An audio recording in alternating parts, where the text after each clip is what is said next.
नमस्कार साथियों, अभी हाल ही में यूक्रेन के जो विदेश मंत्री है वो भारत आए हुए हैं और उनका स्वागत हमारे विदेश मंत्री एस जयशंकर ने गर्मजोशी से किया। अब सवाल ये उठता है कि इन दोनों के रशिया और यूक्रेन के बीच में युद्ध चल रहा है, तो ये भारत इस समय भारत क्यों आए हैं? इसका कारण यही है कि इनको पता है, यूक्रेन को पता है कि कहीं ना कहीं भारत हमारा युद्ध समाप्त या शांत करवा सकता है।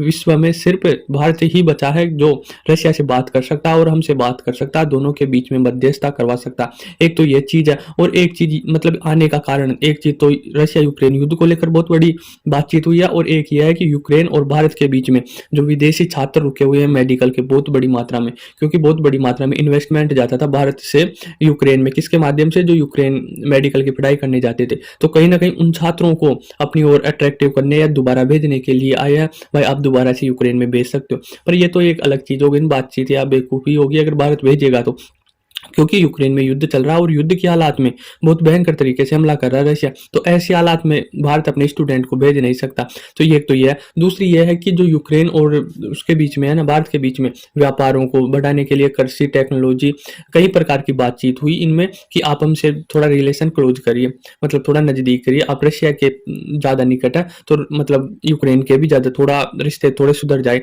तो ये मेन फोकस थे, ये मेन बिंदु था जो ये विदेश मंत्री आया ना यूक्रेन का, इसका नाम कुलेबा है। तो ये यही कारण आया कि हमारी राजनीतिक नजरिया बदले और आप लगातार रशिया की तरफ झुक रहे हो, उसकी मदद कर रहे हो इस युद्ध में, तो कहीं ना कहीं वह थोड़ा रुक जाए और भारत एक बैलेंस बना के चले। तो इस कारण आया। और एक बहुत बड़ी बात बोली है इन्होंने, जो विदेश मंत्री है ना यूक्रेन के, इन्होंने बहुत बड़ी बात बोल दी है भारत और रशिया के रिश्तों को लेकर कि आप चलो ठीक है, आप हमारे बहुत प्राचीन रिश्ते हैं, बहुत पुराने रिश्ते हैं रशिया और भारत के, पर वह तो आपके रिश्ते जो प्राचीन रिश्ते थे, मान लो हम रशिया को और इंडिया की दोस्ती को याद करते हैं तो 1971 का युद्ध याद आ जाता है, जब अमेरिका हमारे ऊपर युद्ध करने आ रहा था, हमारे ऊपर मतलब अपना सातवां बेड़ा लेकर आ रहा था। तो बीच में रास्ते में रशिया हमारे मतलब यूएसएसआर था उस टाइम पे, तो वह बीच में खड़ा हो गया था कि आप इंडिया पर वो नहीं कर सकते। तो एक तो हमारी माइंड में वो इमेजिन बनी हुई है कि रशिया हमारा बहुत बड़ा दोस्त है, बहुत बढ़िया साथ दिया था 1971 में, जब हमारे उससे भी बढ़िया बढ़िया मतलब जब भी संकट में गिरा है ना इंडिया, तब रशिया हमारा साथ दिया। तो यूक्रेन के राष्ट्रपति, अनाज नहीं था हमारे पास खाने के लिए, जब अमेरिका ने हमारे सुअरों को खिलाने जैसा अनाज भेज दिया था, तब रशिया बहुत बड़ा एक्सपोर्टर है अनाज का, तो रशिया ने हमारे को अनाज भी दिया। जैसी भी जरूरत पड़ी ना इंडिया को, तो उसमें मतलब रशिया हमारे साथ खड़ा हुआ था। तो यूक्रेन ने कहा कि चलो मान लेते हैं आपकी पुरानी दोस्ती है रशिया के साथ, हम भी मानते हैं ये कि आपके पुराने रिलेशन है और ये ऐसे ही नहीं टूटेंगे, पर जो आपके रिलेशन है वह यूएसएसआर का था। मतलब 1991 में या 92 में शायद यूएसएसआर टूट गया, तो उसके कई 15 भागों में टूट गया, तो यूएसएसआर तो बिखर गया और रशिया, तो आपके जो रिश्ते थे ना, क्लोज रिश्ते थे, तो वह तो यूएसएसआर के मतलब यूएसएसआर ने मदद की थी और यूएसएसआर में तो हम भी आते थे, तो उसके साथ आपके क्लोज रिश्ते थे, उसकी फॉरेन पॉलिसी के साथ अब आपका काफी अच्छा संबंध था।